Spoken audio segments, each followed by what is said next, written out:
Mga master, sa darating na November 15 ay mapapasana all muna itong mga bagong hired na personnel ng DepEd at maging ng iba't ibang government agencies, no, dahil isang mahalagang petsa na inaabangan ng karamihan, pero sila ay parang wala munang tatanggapin dahil po sa kanilang pagiging newly hired personnel.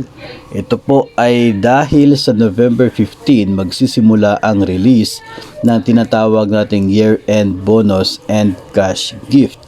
At isa po sa guidelines ng year-end bonus ay dapat nakapag-serve ng at least 4 na buwan ang hanggang October 31 bago maging eligible o makatanggap ng nito pong year-end bonus. Ayon sa guidelines ng year-end bonus, binibigay itong 1 buwan na equivalent ng sahod para sa mga personnel who has rendered at least a total or an aggregate of 4 months of service from January 1 to October 31 of the current year. So ito pong mga personnel na hindi pa aabot ng 4 months in service ngayon pong October 31, sila ay kabilang sa mga siguradong mapapasa na all muna dito sa year-end bonus na ito na mai-enjoy ng mga regular na empleyado ng gobyerno.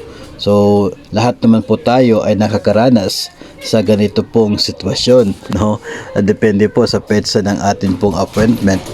Personally ay ako po na-hire ng Oktubre, no? So pagdating po ng Nobyembre, noong ako po ay pumasok sa gobyerno, ay isa ako sa mga napapasa na all muna dahil hindi pa po eligible.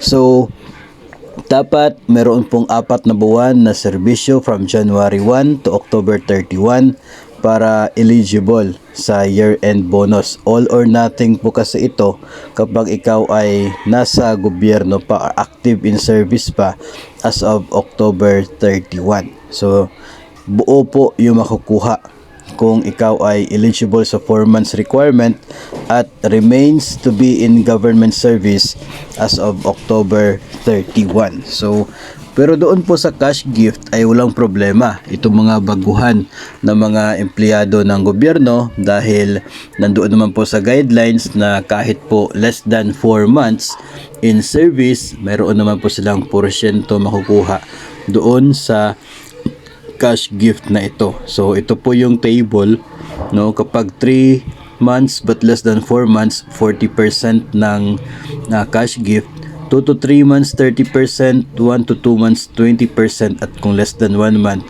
10%. So yung mga na-hire ng buwan ng Oktubre, ngayong buwan lamang mayroong 500 pesos na makukuha bilang cash gift. Ito po ay ayon sa guidelines ng year-end bonus and cash gift.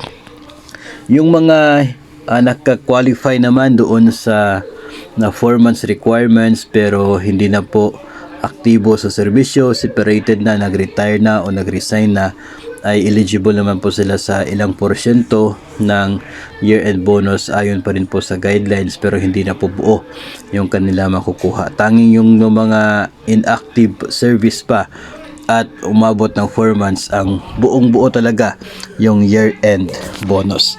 So ito po mga master ay kabilang sa mga madalas na inaasahan ng mga government personnel every November 15.